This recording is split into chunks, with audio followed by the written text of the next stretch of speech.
The Council's final judgment, the massive chamber of the Galactic Trade Federation, buzzed with tension as representatives from 7 different species took their seats around the crystalline council table. The air recyclers worked overtime to accommodate the various atmospheric requirements, creating subtle currents that made the holographic displays shimmer like mirages. Ambassador Zara Voss stood alone at the center of the chamber, her dark blue diplomatic uniform a stark contrast to the elaborate robes and natural carapaces of the alien delegates surrounding her. At 35, she had already spent a decade representing humanity's interests in Federation space, but today felt different. Today felt Final Dot Commander Kethvar of the Altarian Empire leaned forward, his golden scales catching the chamber's soft lighting. His people were warriors by nature, and their recent conflicts with human colonies had escalated tensions throughout the sector. The human expansion continues unchecked, he declared, his voice carrying the harmonic undertones that made Altarian speech sound like distant thunder. In the past 5 years, they had established 17 unauthorized settlements and disrupted trade routes that have been stable for centuries. Elder Siren, representing the ancient crystalline collective, pulsed with soft blue light as she spoke. Her people communicated through controlled luminescence, and her words appeared as flowing text on the translation screens. The humans show remarkable adaptability, but their methods concern us. They terraform worlds without regard for existing ecosystems. They modify their own biology to survive in environments that should be uninhabitable. Zara raised her hand respectfully, waiting for permission to speak. The Chamber's protocol required careful diplomacy, especially when humanity's future hung in the balance. Honored delegates, if I may address these concerns directly. The Vorthic representative, a being resembling a cross between a tree and a neural network, gestured with one of his branch-like appendages. His species served as natural mediators, due to their ability to process multiple perspectives simultaneously. The human ambassador may speak, but the collective has already reached its preliminary decision. Zara felt her heart sink, but kept her expression neutral. The Federation Charter guarantees all member species the right to expand and prosper. Humanity has followed all proper colonization protocols. Our settlements have improved local infrastructure and increased regional trade by 30%. Your protocols, hissed the Serpentine delegate through her translation device, ignore the spiritual significance of space itself. Your people treat the void between stars as empty territory to be conquered, not as the sacred realm it truly is. The mechanic representative, more machine than biological organism, added his calculated input. Human expansion patterns show exponential growth curves that will result in resource conflicts within 50 standard years. This mathematical certainty cannot be ignored. Zara looked around the chamber, recognizing the coordinated nature of the opposition. This wasn't a debate. It was a sentencing hearing. What exactly is the collective proposing? Commander Kethvar stood, his impressive height of nearly 3 meters, casting a shadow over the central platform. Exile. Complete removal from Federation space. Your people will be provided with ships and basic supplies, and escorted beyond our borders. Exile to where? Zara demanded, her diplomatic composure finally cracking. Every habitable system, within 1,000 light years, is already claimed or protected. Elder Siren's crystalline form pulsed with what might have been sympathy. The Crimson Nebula remains unclaimed. Your people's adaptability should serve them well in such a challenging environment. The chamber fell silent. Every delegate knew about the Crimson Nebula, a vast region of space where ships disappeared, communications failed, and the few automated probes that returned carried data so corrupted it seemed like random noise. No species in galactic history had successfully established a permanent presence there. You're condemning 50,000 people to death, Zara said quietly. We are offering your species an opportunity to prove their worthiness, the Vothic mediator replied. If humans are truly as adaptable as they claim, they will survive and perhaps even thrive. If not, the problem solves itself. The vote was swift and decisive. 6 species voted for exile, with only the crystalline collective abstaining. Elder Siren's final words carried a weight that seemed to resonate through the chamber's crystal. Walls. We hope humanity will find what they seek in the darkness between stars. 3 weeks later, Captain Elena Rodriguez stood on the observation deck of the generation ship New Horizon, watching the last Federation escort vessels turn back toward civilized space. Behind them, the Crimson Nebula stretched across the starfield. Like a wound in reality itself, its deep red gases swirling in patterns that seemed almost alive. Elena had served in the Federation Navy for 15 years before the exile order came down. She had commanded destroyers in the Outer Rim conflicts and helped establish 3 successful colony worlds. Now she led a ragtag fleet of civilian vessels and converted cargo haulers carrying humanity's outcasts into the unknown. Captain, called Navigator Yuki Tanaka from her station. Long-range sensors are picking up some unusual readings from the nebula's edge. The electromagnetic signatures don't match anything in her databases. Elena nodded, her weathered face reflecting years of command decisions under impossible circumstances. At 42, she had gray streaks in her black hair and scars from a dozen different conflicts. But her brown eyes still held the determination that had made her a legend in the Navy. What kind of unusual? Structured patterns in the gas flows, regular pulse emissions, and something that almost looks like architecture? But that's impossible at this scale. Dr. Marcus Chun looked up from his research station, his thick glasses reflecting the strange red light filtering through the observation ports. As the fleet's chief scientist, he had spent the journey studying what little data existed about the nebula. Nothing about this region makes sense according to standard physics. The gas composition includes elements that shouldn't be stable outside of laboratory conditions. The gravitational fields fluctuate in ways that suggest massive objects moving in precise formations. Elena studied the displays showing their fleet of 12 ships, each one carrying between 3,000 and 6,000 people. Families, scientists, engineers, farmers, teachers, an entire cross-section of human civilization forced into exile because they had dared to expand beyond the boundaries other species found comfortable. How are our supplies holding up? She asked her executive officer, Commander Sarah Kim. Food and water recycling systems are operating at 96% efficiency, Sarah reported. The Federation provided enough raw materials for 18 months, assuming we find sustainable resources before then. Elena almost laughed at the bitter irony. The Federation had given them just enough supplies to die slowly rather than quickly. Probably so the other species could claim they had acted with mercy. "Captain," Yuki called out, her voice carrying a note of excitement. "I'm detecting what might be a habitable zone deeper in the nebula. The gas density decreases significantly.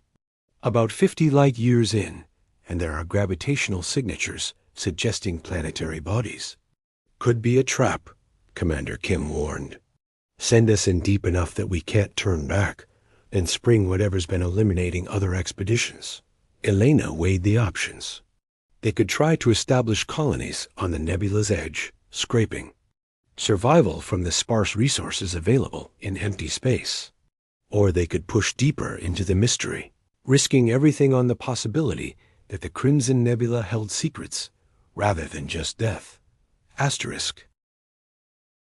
"Dr. Chun, what's your assessment of the risks?" The scientist removed his glasses and cleaned them thoughtfully, a habit Elena had noticed whenever he was processing complex data.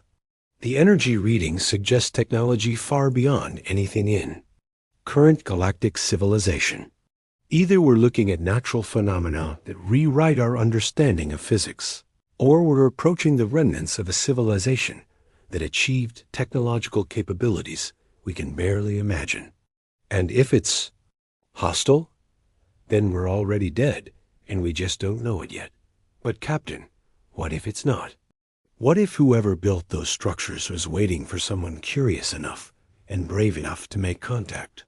Elena looked out at the swirling red mists that had become humanity's only option for survival. Somewhere behind them, the Federation. Delegates were probably already celebrating the solution to their human problem. They expected the nebula to consume the exile fleet quietly, leaving no trace except perhaps a few garbled distress signals. She thought about the children aboard the New Horizon and the 11 other ships following her command. Kids who had been forced to leave the only homes they had ever known because their parents belonged to a species that asked too many questions and pushed too many boundaries. All ships, this is Captain Rodriguez, she announced over the fleet communications network. We're going deeper into the nebula. Maintain formation and keep all sensors active. Whatever we find in there, we face it together. As the 12 ships adjusted course and began their descent into the crimson depths, Elena couldn't shake the feeling that they were being watched. The gas patterns seemed to shift in response to their presence, and the electromagnetic pulses grew stronger and more regular, almost like a heartbeat. Navigator Yuki suddenly gasped, her hands flying over her control panel. Captain, the nebula. It's not just responding to us. It's trying to communicate. The pulse patterns, they're mathematical sequences. Prime numbers, then Fibonacci, and something more complex. Elena stared at the readings, feeling a chill that had nothing to do with the ship's temperature controls. They weren't just entering a dangerous region of space. They were making first contact with something that had been waiting in the darkness for someone worthy of its attention. The Federation had exiled humanity to what they thought was certain death. Instead, they had sent them to meet their destiny. What? The nebula taught us 6 months after entering the Crimson Nebula. Dr. Marcus Chon no longer needed his glasses. The biomechanical enhancements that had grown from his temples sparkled with the same deep red energy that flowed through the nebula's vast networks, allowing him to perceive data streams that existed beyond normal electromagnetic spectra. Stood in what had once been the New Horizons observation deck, but now served as a living interface between human consciousness and the nebula's ancient intelligence. Organic conduits pulsed along the walls, carrying information at speeds that made traditional computers seem primitive. The transformation had been gradual, voluntary, and absolutely revolutionary. The architects had been waiting for us for over 10,000 years, Marcus reported to Captain Rodriguez, who had arrived for the daily briefing. Elena's own modifications were more subtle enhanced reflexes, improved spatial awareness, and a direct neural link to the fleet's collective consciousness. They seeded this nebula with their technology before ascending to a higher plane of existence. Elena nodded, still amazed by how naturally humans had adapted to the architect's legacy. Where other species had approached the nebula with fear and rigid thinking, humans had embraced the possibility of change. What have we learned about their disappearance? They didn't disappear, Marcus explained, his enhanced vision tracking. Data flows invisible to unmodified eyes. They evolved beyond physical existence. But they left behind everything they had learned, hoping that someday another species would find it and continue their work. The proof of that hope surrounded them. The 12 exile ships had been transformed into something unprecedented in galactic history. The hulls had been reinforced with living metal that could adapt to any threat, repair itself, and even reproduce when provided with sufficient raw materials. The engines no longer burned fuel. They tapped directly into the zero-point energy, fields that the architects had learned to manipulate. Navigator Yuki Tanaka materialized beside them, her body flickering between solid matter and pure energy. She had been among the first to undergo complete integration with the nebula's systems. becoming something new, still human in consciousness and values, but unlimited by the constraints of purely biological existence. Captain, we've completed the survey of the seventh star system, she reported, her voice carrying harmonics that conveyed emotional and technical data simultaneously. 3 habitable worlds, 2 with existing biospheres that welcome human-guided development. The resource nodes are beyond anything the Federation has ever discovered. Elena smiled, remembering the desperate fear that had driven them into the nebula. The Federation had expected the Crimson Nebula to be humanity's grave. Instead, it had become their chrysalis. How many ships can we build with current resources? She asked. With full automation and architect technology? Yuki calculated for less than a second. We could construct 1,000 vessels of current specifications within a standard year. Or we could build something entirely new, ships that exist partially in higher dimensions, capable of traversing galactic distances in days rather than years. The implications were staggering. In 6 months, humanity had gone from exiled refugees to the possessors of technology that made the Federation's most advanced ships look like stone tools. But Elena knew that with great power came great responsibility. Any word from our monitoring stations at the nebula's edge? She asked. Marcus consulted the data streams flowing through his consciousness. Federation activity has increased significantly. Multiple exploration fleets have been dispatched to investigate what they're calling anomalous energy readings from our region. They're getting nervous. Elena wasn't surprised. The transformation of the human exile fleet hadn't gone unnoticed. Ships that should have been consumed by the nebula's dangers were instead broadcasting signals of technological advancement that the Federation scientists couldn't explain. Captain, called Commander Sarah Kim from the bridge, we're receiving a priority transmission from Federation space. It's unusual. Elena made her way to the bridge, which had been transformed into a seamless blend of human intuition and architect precision. The walls displayed 3-dimensional representations of local space, with data streams flowing like rivers of light between different system displays. Put it through, Elena ordered. The holographic display shimmered, then resolved into the familiar form of Elder Siren of the Crystalline Collective. But something was wrong. The Elder's usual blue radiance had dimmed to a pale flicker, and stress fractures were visible along her crystalline structure. Asterisk, asterisk. Captain Rodriguez, Elder Siren began, her translated words carrying an urgency that Elena had never heard before. The Federation requires immediate assistance. A force from outside our galaxy has begun systematically destroying outer rim colonies. Our combined fleets cannot stop them. Elena kept her expression neutral, though privately she felt a mix of satisfaction and concern. I was under the impression that humanity had been permanently exiled from Federation space, Elder Siren. Why? Would you contact us now? Because, the crystalline being replied, her light pulsing with what Elena recognized as shame. Our long-range sensors indicate that the human exile fleet has not only survived, but has developed technology beyond our current understanding. We made an error in judgment. Dr. Chun stepped forward, his enhanced senses reading the quantum signatures embedded in the transmission. The attacking force described their capabilities. Elder Siren's form flickered as she accessed data. Files. Ships that phase in and out of normal spacetime. Energy weapons that ignore all known shielding technologies. They appear to be testing our defenses, probing for weaknesses before a larger assault. Elena exchanged glances with her senior staff.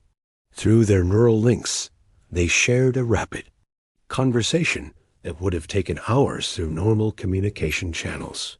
The consensus was clear. Despite their exile, humanity still felt a connection to the species they had once called allies. We'll help, Elena announced, causing Elder Siren's crystalline form to brighten with relief. But there will be conditions. Name them. Full disclosure about the attacking force. Complete access to Federation databases and defensive positions. And formal recognition of humanity's right to exist and expand in galactic space. Agreed, Elder Siren replied without hesitation. How quickly can you mobilize? Elena smiled, and for the first time, the crystalline elder saw the true confidence of a species that had transcended its original limitations. We're already on our way. As the transmission ended, the bridge erupted in controlled activity. The New Horizon and her sister ships began their transformation, for combat hulls shifting to incorporate weapon systems that existed in multiple dimensions simultaneously, shields that could phase attacks into parallel realities, and propulsion systems that bent space-time around them. All ships, this is Captain Rodriguez, Elena announced over the fleet network. We're going home. Not as exiles, but as the guardians the galaxy never knew it needed.